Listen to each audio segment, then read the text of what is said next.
Hello, everyone. Welcome to Angel's View. And today we're talking about Creed 3. I got a chance to see an advanced showing Wednesday night. It's Michael B. Jordan's directorial debut, the third film in the Creed franchise, the ninth film in the Rocky universe. Right off the bat, all I could say is that Michael B. Jordan did a fantastic job. His first film, he's been surrounded by great directors, obviously. uh, Coogler, who directed the first Creed, um, also the other influences, probably from other directors that he's worked with. He handled it very well. He is an actor's director. He gets the emotion from his actors. That much I could definitely say. The story is simple. The setup is there. The movie starts with a flashback, sort of letting you know how the two main characters come to battle at the end. Young Adonis Creed and his friend, who almost is a brother to him, Damian Anderson. They have some situations that occur in the very beginning of the movie that sets everything up for what happens throughout the film. So we see that Adonis is doing extremely well. He's retired from boxing. It's been 3 years since the last time he had to fight. And now a blast from the past comes back in the form of Jonathan Major's character, Damian Anderson. Brings a lot of weight to the role, brings a lot of past situations to Adonis Creed's character, makes him rethink choices, makes him understand the choices that he has made and how things can be taken away from you in the blink of an eye.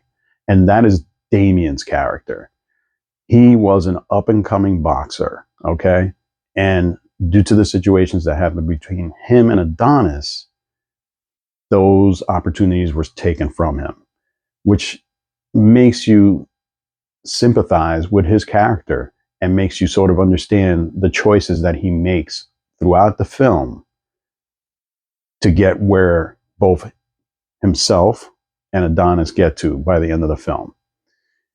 The setup is simple. Like I said, this man comes back from Adonis's past. Adonis feels like he owes him something, so he gives him an opportunity. That opportunity becomes something that is actually a betrayal to Adonis. But again, once you understand Damien's story, you sort of see where he's coming from. That brings us obviously to the final act of the film where these two men have to, well, basically fight it out. Okay. The fight scenes in this film were well choreographed.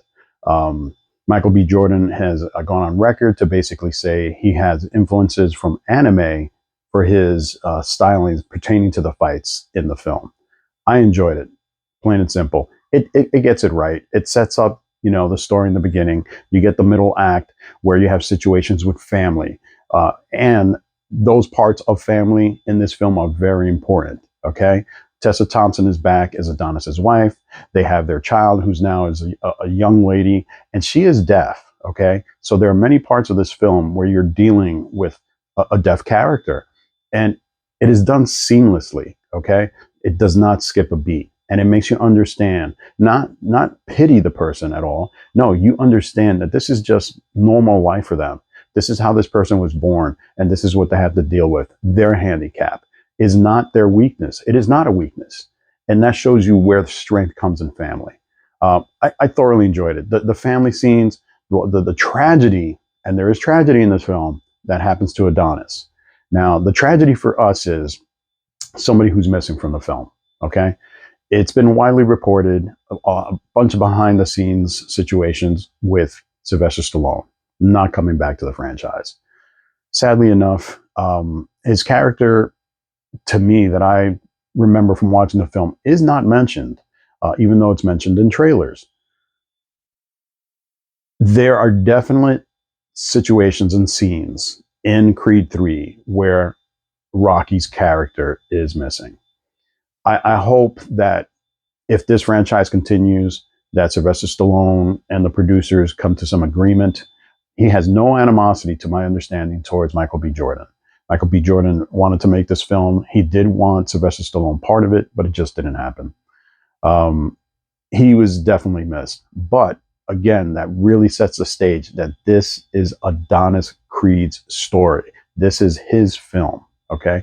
He has broken away from his father, he has broken away from Rocky. So, this situation, this personal situation, is all his. This demon that he has to fight, somebody who is from his past, that is basically a brother.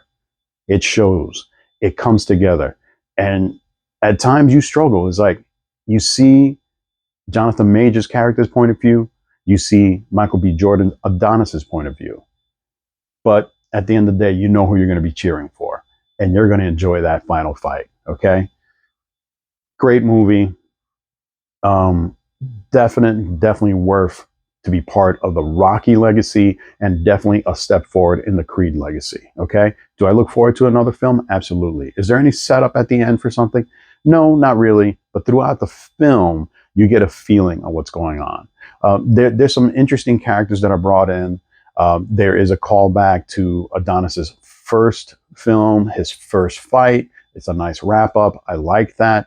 Um, Drago's son is in this movie too. Victor Drago is in this film. Okay, I enjoyed that too. It is continuing this legacy.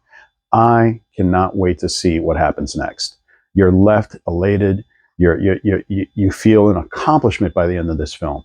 You will enjoy these fight scenes. You will enjoy the characters in this. Jonathan Majors crushes it.